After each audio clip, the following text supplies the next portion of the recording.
The opening years of the 19th century were a time of profound upheaval in Europe. Across the continent, the old order was under siege from new forces, revolutions, movements for national independence, and the spread of ideas like liberalism and nationalism. These seismic changes were not simply the result of chance or the ambitions of a few. They stemmed from years of turmoil set in motion by the French Revolution and the wars that followed. As 1815 dawned, Europe stood at a crossroads, uncertain whether it would return to the familiar patterns of monarchy and hierarchy or continue down the unpredictable road of revolutionary change. The French Revolution had sent shockwaves through the continent, overturning traditional orders wherever French armies marched. For more than a decade, the monarchies and privileged elites of Europe watched with growing alarm as the social order that had lasted a millennium seemed to unravel. In the eyes of many rulers and aristocrats, the rise of revolutionary France threatened not just their thrones, but the very fabric of society itself. The fear was palpable, leading to a shared desire among Europe's elites to restore stability and rein in the forces of change. Conservatism soon came to dominate European politics, with governments mobilizing police and informants to suppress agitators and preserve the old ways. Yet, the story of this era cannot be told without the figure of Napoleon Bonaparte. Rising from relatively modest Corsican nobility, Napoleon's ascent was fueled by both the chaos of the times and his own formidable talents. He first distinguished himself as a brilliant officer in the French Revolutionary Army, gaining attention for his military successes in Italy. But it was not just his prowess on the battlefield that propelled him forward. Napoleon was also a masterful political operator. In 1799, he seized power in the coup of 18 Brumaire, becoming first consul and establishing what was, in essence, a dictatorship cloaked in republican language. By 1804, the transformation was complete. Napoleon crowned himself Emperor of the French, and soon after, King of Italy. His rule was marked by sweeping reforms and relentless military campaigns. The Napoleonic Wars, which raged from 1803 to 1815, reshaped Europe in ways few could have foreseen. French armies carried with them not just muskets and cannons, but also the revolutionary ideals of liberty, equality, and fraternity. As they advanced, they dismantled ancient privileges, abolished feudal dues, and introduced new legal codes. However, these changes also brought hardship and resentment, especially as the cost of war mounted and local traditions were swept aside. The reaction against Napoleon's expansion was fierce and, over time, increasingly coordinated. Coalitions of Europe's great powers formed and reformed, determined to check French ambitions. By 1814, after years of bloody conflict, the Sixth Coalition had finally succeeded in forcing Napoleon to abdicate. He was sent into exile on the tiny Mediterranean island of Elba, his empire in ruins. With Napoleon's departure, the victors gathered in Vienna to chart a new course for Europe. Their goal was as ambitious as it was delicate: to create a long-term peace, restore the balance of power, and prevent the return of revolutionary chaos. The Congress of Vienna, convened in 1814 and continuing into 1815, brought together diplomats and statesmen from across the continent. They redrew borders, created buffer states, and adjusted frontiers to contain France. The settlement was not merely about lines on a map, it was also a statement of intent. The great powers hoped to restrain the spread of revolutionary movements and bolster traditional monarchies, even as the middle class and the ideas unleashed by the previous decades refused to be so easily contained. The Congress was still in session when news arrived that would send Europe reeling once again. In March 1815, Napoleon escaped from Elba and landed on the French coast. The circumstances of his return were as remarkable as his earlier rise. Discontent simmered in France under the restored Bourbon monarchy. Many, from soldiers to ordinary citizens, remembered the glory and stability of Napoleon's reign and were dissatisfied with the new order. Sensing opportunity, Napoleon marched north, gathering supporters as he went. The king's forces melted away, and by the time Napoleon entered Paris, he was acclaimed by crowds and had regained control without a shot fired in anger. This extraordinary episode would come to be known as the 100 Days. Napoleon, ever the pragmatist, attempted to calm fears by issuing the Charter of 1815, a liberal reform that promised constitutional government. Yet the pace of events was too fast, and the shadow of the past too long. The great powers, Britain, Prussia, Austria, Russia, and others, reacted with determination. They had only just finished uniting to defeat Napoleon, and now, faced with his sudden resurrection, they moved quickly to form a new alliance, the Seventh Coalition. The goal was simple and uncompromising: to remove Napoleon from power once and for all. As spring wore on, the scale of the challenge became clear. Napoleon was able to muster around 200,000 men, a formidable force by any measure, but he faced a continent mobilized against him. Estimates suggested that as many as 800,000 Allied troops might eventually be brought together in opposition. Recognizing that his only hope lay in speed and decisive action, Napoleon resolved to strike before the coalition armies could fully unite. He assembled the Army of the North, some 120,000 strong, and devised a bold plan. His aim was to drive a wedge between the Anglo-Allied forces under the Duke of Wellington and the Prussians led by Field Marshal Blücher. If he could defeat them separately, he might yet force a negotiated peace, or even restore his empire's fortunes. The stakes could hardly have been higher. The armies that would soon clash were not merely national forces, but multinational coalitions. Wellington's command included British, Dutch, Belgian, and German troops. Blücher's was made up of Prussians and contingents from various German states. None of the principal commanders, Napoleon, Wellington, or Blücher, were considered great innovators in the art of war by their contemporaries, but they were experienced, adaptable, and determined. Each understood the gravity of the moment, the sense that the fate of Europe itself hung in the balance. As the campaign began, Napoleon moved swiftly. In mid-June 1815, he crossed the Sambre River at Charleroi, seeking to catch the Allies off guard and disrupt their communications. The coalition, meanwhile, was still bringing its vast resources to bear, but the clock was ticking. The memory of past confrontations with Napoleon hung heavily over the Allied commanders. They knew from experience that underestimating the French emperor could prove disastrous. Beyond the battlefield, the tensions of the age were everywhere apparent. The Napoleonic Wars had spread revolutionary ideas far and wide, challenging the authority of monarchs and the traditional social hierarchy. Even as the Congress of Vienna sought to restore the old order, new currents were stirring in the hearts and minds of Europeans. Nationalism, the belief that people who shared a common language and culture should form their own states, was taking root. Liberalism, with its ideals of constitutional government and individual rights, was gaining ground, especially among the rising middle class. The great powers, wary of these movements, tried to contain them through diplomacy and, when necessary, force. Conservatism became the dominant political mood of the time, with governments employing police agents and secret informers to suppress dissent. Yet the genie could not be put back into the bottle. The events of the past decades had changed Europe irrevocably.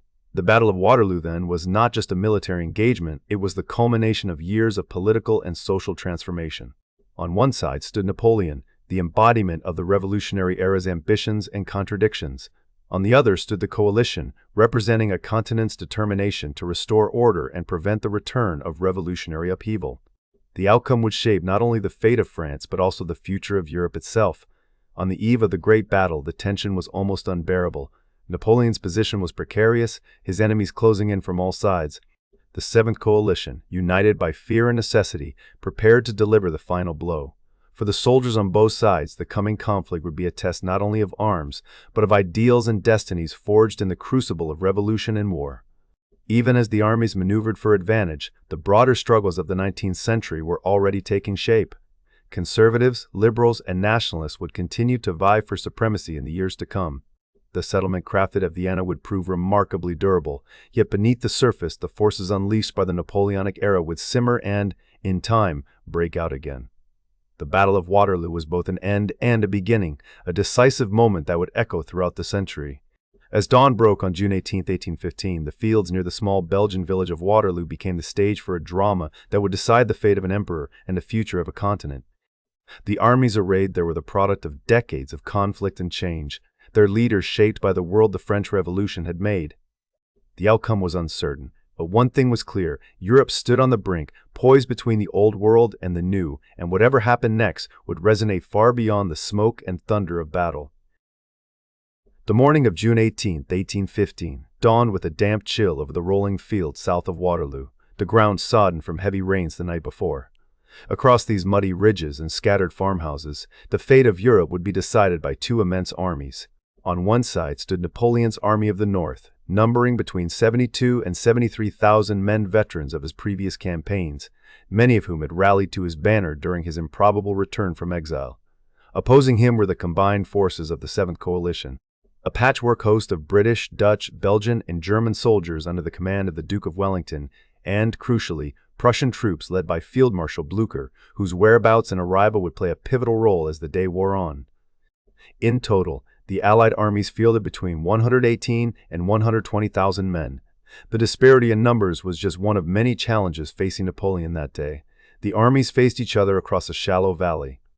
Wellington's troops held the ridge of Mont Saint-Jean, their lines anchored by three key positions: the fortified farm of Hougoumont on the right, the stone buildings of La Haie-Sainte in the center, and the village of Papelotte on the left.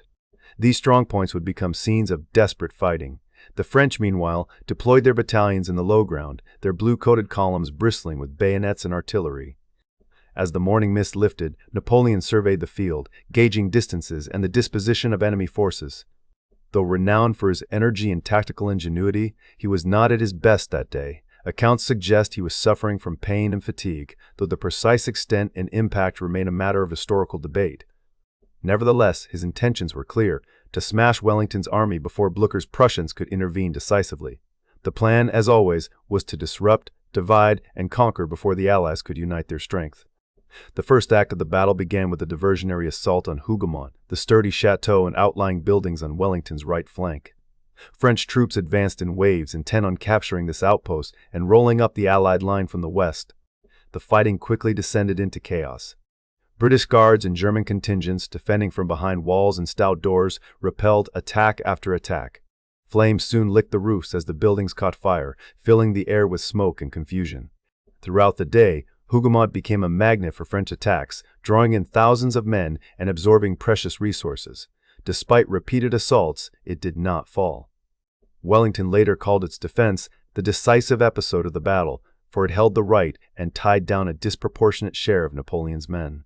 While the struggle at Hougoumont raged, Napoleon prepared his main blow. Around midday, the thunder of artillery signaled the next phase, a massive infantry assault by d'Erlon's First Corps, the largest French infantry attack of the day. 4 divisions, tens of thousands of men advanced in imposing columns up the slope toward the Allied center. The British and their allies waited behind the crest, their lines hidden from direct fire.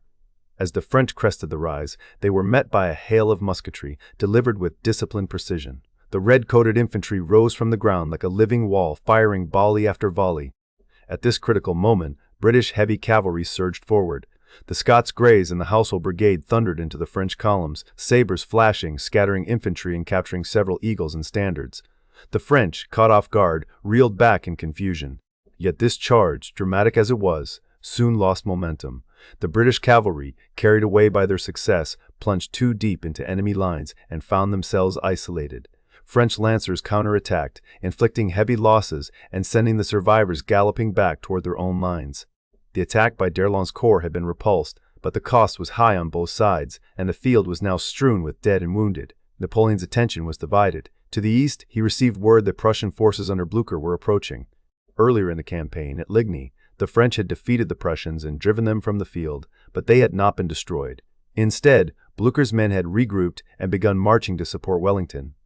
Napoleon dispatched Marshal Grouchy with a sizable force to intercept and delay the Prussians, yet, by midday, it was becoming clear that Grouchy had failed to block their advance. The specter of Prussian intervention now hung over the battlefield. Unwilling to concede the initiative, Napoleon ordered a series of cavalry charges against Wellington's center.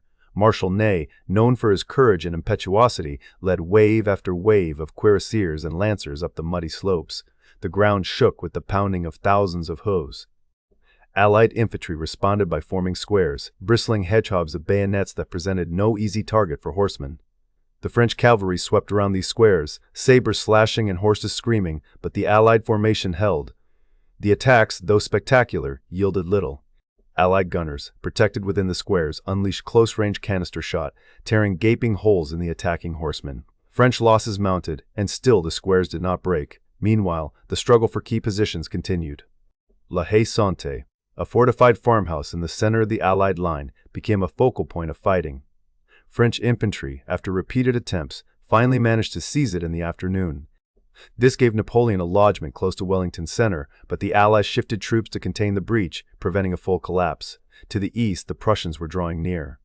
The first Prussian units, under General Belleau, began to engage French forces at the village of Plancenoit, threatening to roll up Napoleon's right flank. The battle, which had begun as a duel between two armies, was becoming a three-sided maelstrom. The arrival of the Prussians marked a turning point. Desperate to stave off disaster, Napoleon redirected elements of his Imperial Guard and other reserves to fight at Plancenoit. Vicious street fighting erupted in the village. French and Prussian soldiers battled house to house, the air filled with the crash of musket fire and the screams of the wounded. Control of Plancenoit changed hands several times, but the Prussians pressed relentlessly. Napoleon's reserves were being drawn away from the main battlefield at a critical moment. By late afternoon, the field was a scene of exhaustion and devastation. Both sides had suffered staggering losses. French casualties were estimated at 26,000 to 27,000, Allied casualties around 18,000. The mud was churned to a bloody pace by the passage of men, horses, and cannon. The cries of the wounded mingled with the relentless booming of guns. The sun began to sink, casting long shadows over the chaos. Sensing the moment of crisis, Napoleon prepared a final, desperate assault. He summoned the Old Guard, the most revered and reliable of his veterans, men who had marched with him from Austerlitz to Moscow and back. Their advance across the field was met with hushed awe, even among the enemy. The sight of the Old Guard inspired both fear and respect. They marched up the slope toward the Allied center, their ranks steady beneath withering fire. For a moment, it seemed as if the tide might turn, that the legend of the Guard would overwhelm the battered Allied line. But Wellington's men, many of them British regulars, held fast. As the Old Guard drew close, hidden infantry rose behind the crest and delivered punishing volleys at close range. The Guard faltered, then recoiled. For the first time in memory, these veterans began to fall back. Shouts of "La Garde recule," the Guard retreats, spread like wildfire, signaling the collapse of the French position. Panic seized the remnants of Napoleon's army. Discipline broke, and soldiers began to stream from the field in disarray. Meanwhile, Prussian forces surged into the French right and rear, driving the French into a full rout. The Prussians captured Plancenoit and pressed onward, linking up with Wellington's advancing troops. The two wings of the Allied armies now enveloped the remnants of Napoleon's forces. The pursuit continued into the night, with Prussian cavalry harrying the fleeing French, capturing guns, wagons, and prisoners as they went. As darkness fell, the field of Waterloo was littered with the detritus of battle-broken weapons, abandoned standards, and the bodies of thousands. Survivors wandered among the wounded, seeking comrades or simply staring in shock at the scale of the carnage. The cost was immense, and the consequences even greater. Napoleon's defeat was total. He escaped the field, but his hopes of regaining Europe's throne were shattered. Within days, he would abdicate and, soon after, be sent into exile on the distant island of St. Helena, never to return. For Wellington and Blücher, the victory was hard won and dearly paid. The coalition armies had held firm in the face of repeated assaults, their multinational ranks, British, Dutch, Belgian, German, and Prussian, proving resilient even as the day's outcome hung in the balance. The uneasy partnership between Wellington and Blücher, marked by differences in language, temperament, and national pride, had survived the test of battle. Their armies stood together on the field, battered but victorious, as the sun set on the Napoleonic era. The Battle of Waterloo did more than decide the fate of a campaign. It ended a generation of nearly continuous warfare and brought a fleeting sense of relief to Europe's monarchies. Yet the legacy of the day of the chaos at Hougoumont, the thunder of cavalry, the steadfastness of infantry squares, and the collapse of the Old Guard would echo for generations. The battle's memory, shaped by first-hand accounts and national legend, remained a touchstone for those who lived through its horrors and for those who sought to understand its consequences. In the mud and blood of Waterloo, the old order had won a reprieve, but the forces unleashed in the decades prior, nationalism, liberalism, and the demand for change, would not be so easily subdued. The world beyond the battlefield would be forever altered by what happened that day. As the guns finally fell silent and smoke drifted away from the battered Belgian fields, the world seemed to shift on its axis. The Battle of Waterloo had ended, but its reverberations were only just beginning to be felt. In the immediate aftermath, the cost of the struggle was heartbreakingly clear. Nearly 50,000 men had become casualties on both sides, an almost inconceivable number, but one that aligns with most historical estimates for the total number of soldiers killed, wounded, or missing. The land itself bore silent witness to the carnage. Over 43,000 soldiers lay dead or wounded across the trampled ground, and nearly 12,000 horses also fell in the fighting, their bodies scattered among shattered wagons and abandoned weapons. For those who survived, the scene was horrific mutilated corpses, desperate cries from the wounded, and the grim reality of amputations performed hastily and without anesthesia. The agony of the battlefield did not end with the last musket shot. For many, it was only beginning.